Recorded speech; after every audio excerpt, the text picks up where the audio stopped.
Welcome back to a new episode of Rare Card Showcase. This is where I take a rare, unique, or unusual card and just have a quick discussion about them. So I'm going to be talking about the first three cards of the Anniversary Collection, YAP1. And now two of these cards do not belong to me, they're on loan, but I do own the first one. So I'm going to keep it in this case because I don't want to be removing it from this too much. So the first one in the set is the Blue Eyes White Dragon, EN001. So I'll leave him right over here. Number two would be the Red Eyes Black, well, Red Eyes B Dragon. I don't know why they keep using that, but the Red Eyes Black Dragon. And number three is the Summon Skull. I figured I would do this as a set of three because these cards really are unique, and to have three of them in the same frame, I think is just really, really cool. Now, the first thing that strikes out that people will notice about these cards is the artwork. These are drawn by Takahashi himself, because you can see his signature in the corner, and they're known as anniversary editions. I think that's what most people that I know call these.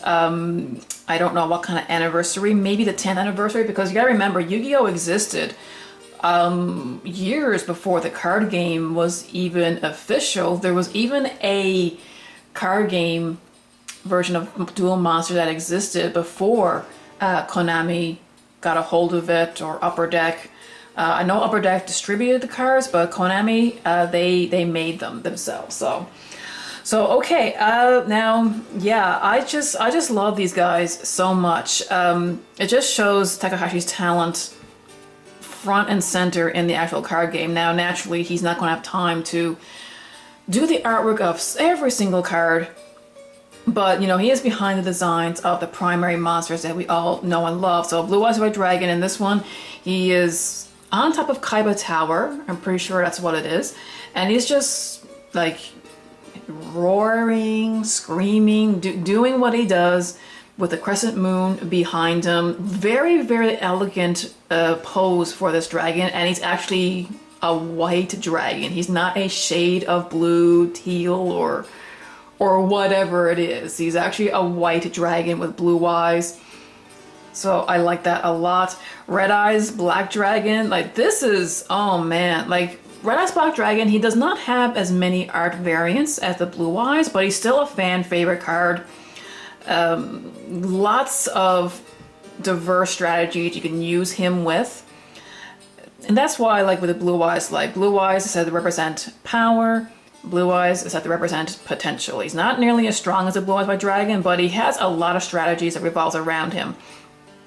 But now he has this original artwork that you see in the anime, in the card game. He has that, including a ferocious looking, I think I did Dragon Capture Jar with him, I'm not sure, but I think this one is my favorite artwork of all time for Red Eyes. So I would love to get a hold of this guy at some point, but this one's not mine. He is on loan, but you can tell that the Red Eyes Black Dragon is associated more with fire. Blue Eyes is with lightning, you know, his attack, you know, white lightning or burst stream of destruction.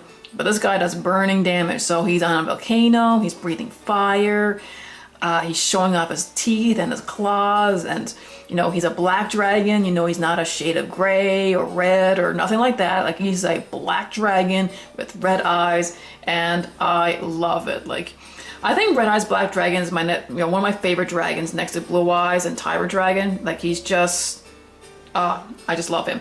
Summon Skull, another classic, and he was a key strategy in the very, very early days of Yu-Gi-Oh! Beatdown was probably the first meta, I guess you could say.